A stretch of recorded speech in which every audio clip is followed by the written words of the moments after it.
Hi, this is Margaret Maloney, and welcome to the Death Dhamma Podcast. In a series I used to read, occasionally one character would say to the other, "May you live in interesting times." It was understood that this was a curse, where interesting times meant chaos and difficulty. Well, we do live in interesting times. I mean, don't we always? So this season, together we will explore equanimity and chaos, recognizing that many aspects of life are beyond our control. Let's find a sense of balance and peace amid external chaos. Welcome back. Here we are again with the Death Dhamma Podcast and our quest and our work with equanimity, which is not apathy. It's not indifference. It is, in fact, a special kind of love, a way of loving indiscriminately, which might sound like a funny use of the word indiscriminately to you. So let's say without bias, without prejudice, without discrimination. How is that, right? It allows us to extend loving kindness and compassion and sympathetic joy in an even-minded way. Again, even-minded, not being apathetic. And in this way, we won't burn ourselves out, which is so critical. It's love without anxiety or reactivity. It's why so often I think of it as being calm. You'll hear me talk about calm, being calm. Another useful understanding is that upekkha, and that's the Pali word that we translate as equanimity, can also be translated as to see or to see over or to see an entire situation without bias, to observe without being caught up in what we see. Well, that seems handy these days, right? I mean, maybe, if you're feeling bombarded, right? That's, current, let's think about our current situation.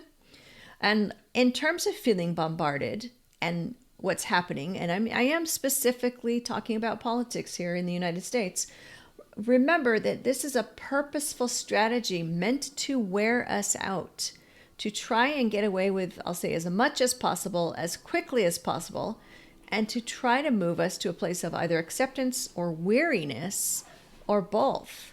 You may have lost your job, or you are afraid that you'll lose your job, or your house is burned to the ground, or floods or ice storms have wreaked havoc. Equanimity doesn't mean to ignore these things, to pretend none of this is happening. It doesn't mean to be unprepared. And it doesn't mean to think that, you're part of some special chosen group and that you will not be impacted by what is going on around you. It doesn't mean you have to accept these things, but it does mean to act from a place of centeredness and calm. The purpose of equanimity is not necessarily to resist or protest against what you perceive to be injustice. The purpose is to develop that wisdom and the ability to love without bias, in order to be able to live without being ruled by your passions, by, being ruled by your likes and your dislikes, your clinging and aversion. We've spoken about this before, haven't we? And that is what helps to take you away from suffering. And I think it's important to point this out, this definition, this truth behind what equanimity really is, because I know that during this season on the Death Dhamma Podcast, our discussions are going to be more focused on finding balance during difficult times. Well-developed equanimity does keep you centered in the midst of how things are. And because I'm still practicing and working with equanimity, so often my thoughts are around remaining calm in order to maintain the resilience, to do the work, to support the causes that I believe in, or for you that you believe in. Now, all of this is true even if you do not live in a situation where you think you are fighting for your democracy or for the rights of yourself or for others. Sometimes it feels like life is just throwing stuff at you and it's weakening you. I recall when my friends told me, right, that after losing the two people I was closest to, when they died within 5 days, my friends told me in this, I'll say, interesting kind of way, I was good. As in, now nothing else difficult is going to happen to me, right? Because why would life, or really we meant karma, right? Why would karma throw anything else at me? And I understand that they wanted this to be true.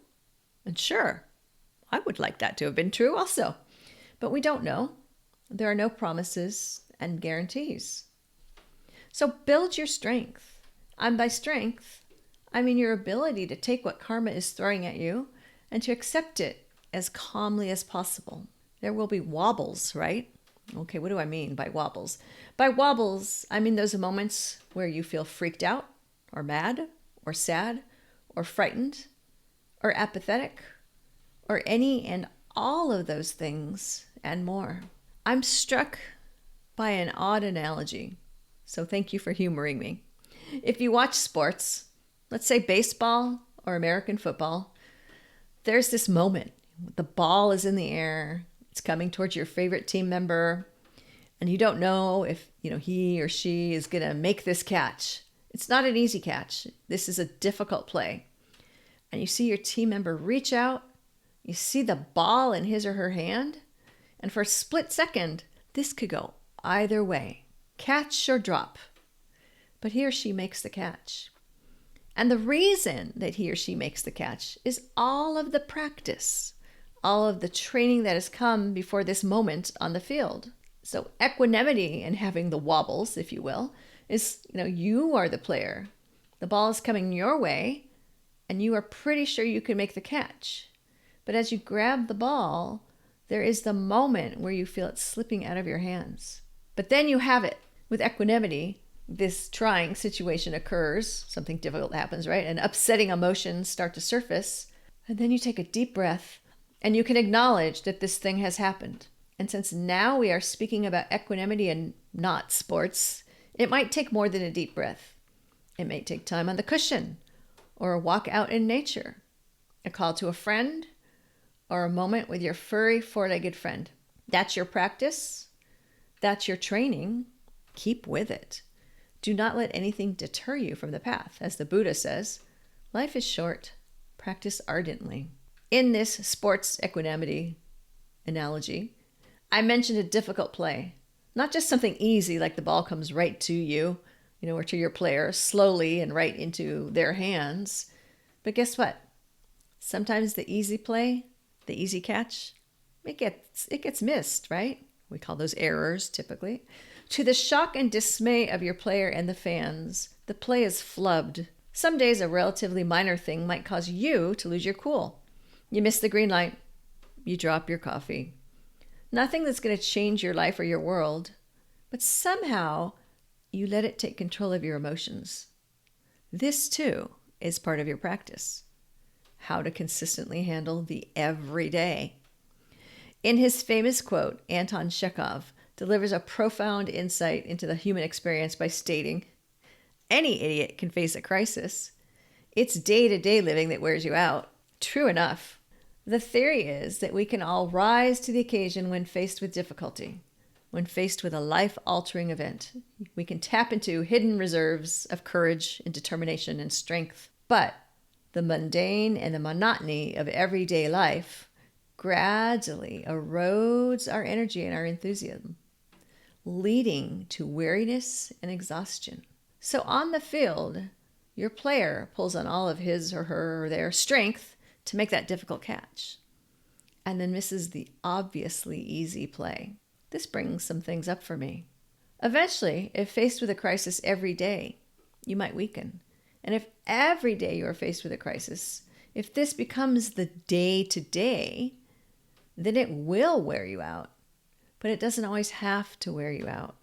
You will not catch every ball, going back to my sports analogy, but you can approach each play, each ball that is tossed your way, from a place of equanimity. So stand up for what you believe in.